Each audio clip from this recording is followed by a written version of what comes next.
unity in diversity. So what is the message of for today? So unity in diversity is the basic concept in which our country is existing. So our constitution is also guarantees and our tradition is also supporting the same. So these types of organizations are always promoting that, inculcating unity aspect among the people.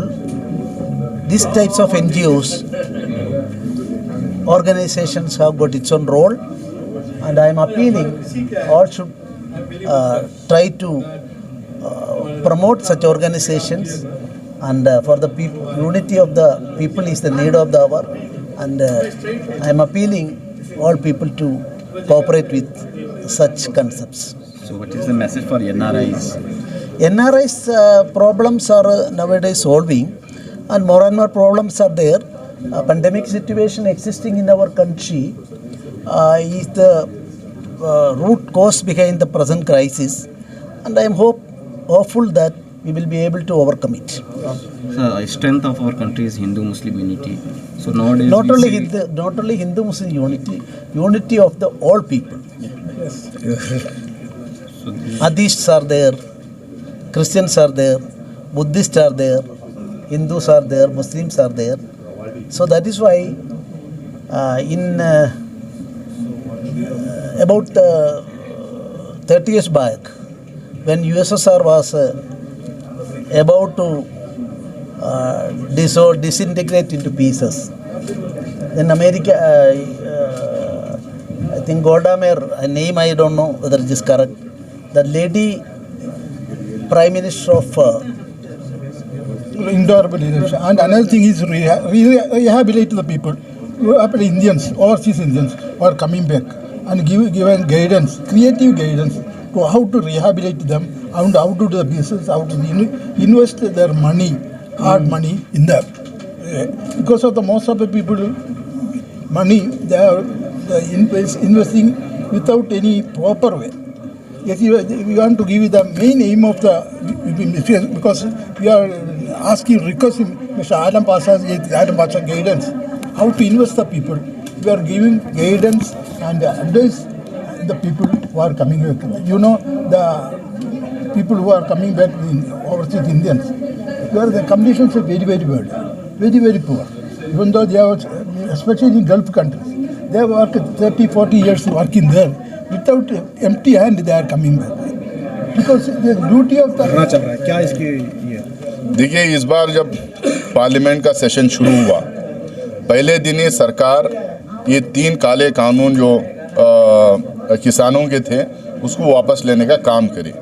अब क्योंकि 14 महीने बाद वो 3 किसान के काले कानून को वापस ले रही थी, उनको लगा कि सारे टीवी डिबेट्स में, सारे चैनल्स में और पार्लियामेंट के दोनों हाउस में बहुत गहरा डिबेट होगा, और उसमें हम एमएसपी की मांग करेंगे, उसमें हम 750 जो किसान जो अपनी जान गंवा बैठे हैं उनकी मुआवजा के लिए मांग करेंगे, हम कोविड की मांग करेंगे, और हम बहुत सारे चीज़ों को जैसा लखीमपुर खीरी में जो किसानों को ट्रक चला के, मंत्री का बेटा ट्रक लेके चला गया था, उसको भी लेके बहस करेंगे।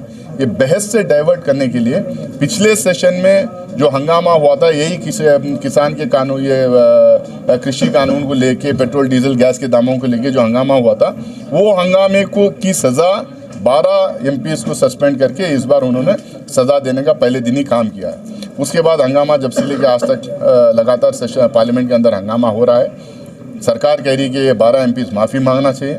हम 12 एमपी से कह रहे हैं, अगर हिंदुस्तान में किसानों के आंदोलन को लेके किसानों के आंदोलन के लेके बहस की मांग करना, पार्लियामेंट में 3 काले कानून को वापस लो करके उसके ऊपर चर्चा की मांग करना, हमारे देश की सुरक्षा जो चाइनीज़ इंट्रूजन हुआ है उसके लिए चर्चा की मांग करना, पेट्रोल डीजल और गैस के दाम कम करो करके डिमांड करना, जो दूसरे एसेंशियल कमोडिटीज़ की जो प्राइस है उसके ऊपर चर्चा की मांग करना, पेगासस जो सारा स्नूपिंग जो चल रहा था, जिससे जो है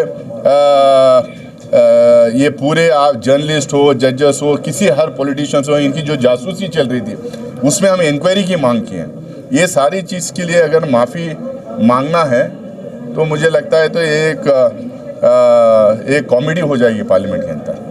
ये अगर किसी को आज माफ़ी मांगना है तो मेरे को बहुत खुशी हुई, क्योंकि ये केरल का जो शुरू हुआ ऑर्गेनाइजेशन, और केरल से देश दुनिया से पूरे अरब मुसलमान वहाँ से आए, और ये केरल से पूरे दुनिया भर ये NRIs फैले। और ये लोग कर्नाटक में बेंगलुरु में बेस बना के जब इंडो अरब ऑर्गेनाइजेशन का बनाए और मेरे को बुलाए, और उन्होंने जो भी किए मैं बहुत खुश हूँ। और मेरी मांग और मेरी उम्मीद सरकार से भी ना सही, ये NRIs लोग जितने भी हैं बेंगलुरु में 2025 से 30 को वर्ल्ड का बहुत बड़ा सिटी कंट्री में टॉप जो बेंगलुरु है, यहाँ पे हम बेंगलुरु में इनको बेस बनाएंगे। हमें लोगों को हमें पूरा वेलकम करेंगे, इनके लिए बड़ा बेस बनाएंगे। और अगर सरकार की मदद हो या ना हो, इन्हों खुद एक बहुत बड़े फोर्स से हिंदुस्तान में आएंगे, आके कुछ करेंगे। हिंदुस्तान को जैसा वर्ल्ड में जितने ये NRIs तरक्की करें, और वो तरक्की का निशानी जो इंडिया की इकानमी जो GDP बढ़ी है, वही कारण है जो हिंदू वर्ल्ड के कंट्रीज में भी इन्हें पहुंचाए थे NRIs। और ये इन्हें वापस आना है, और वापस आके गवर्नमेंट सरकार दे या ना दे, हमारा कंट्री हमारा स्टेट बेंगलुरु में इनको बहुत बड़ी अपॉर्चुनिटी, बहुत बड़े चीज़ें सब आगे है।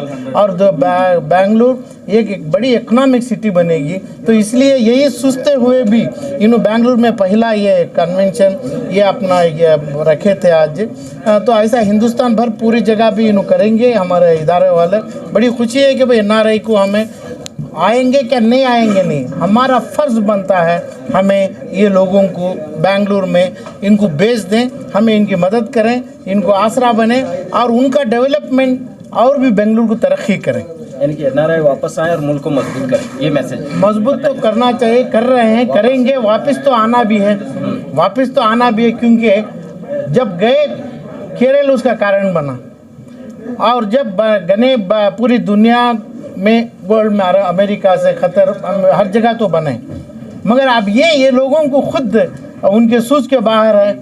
इंडिया और पर्टिकुलरली बेंगलुरु बहुत आगे निकला है, न्यूयॉर्क से आगे है, हो जाएगा 5 साल में। अगर वो सब वो वापस आना चाहिए।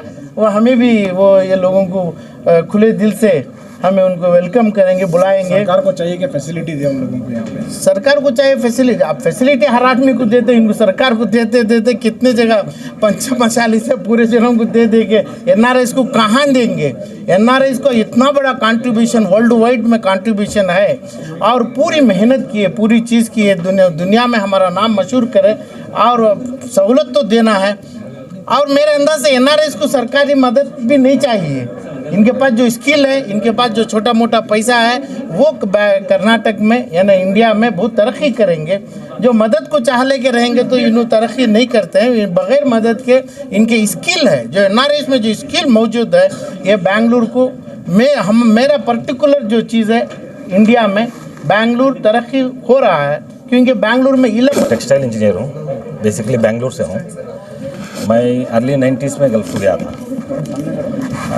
अल्हम्दुलिल्लाह आई वर्कड इन क़तर, UAE, फिर 2000 वहाँ पे बिज़नेस भी किया, काम भी किया।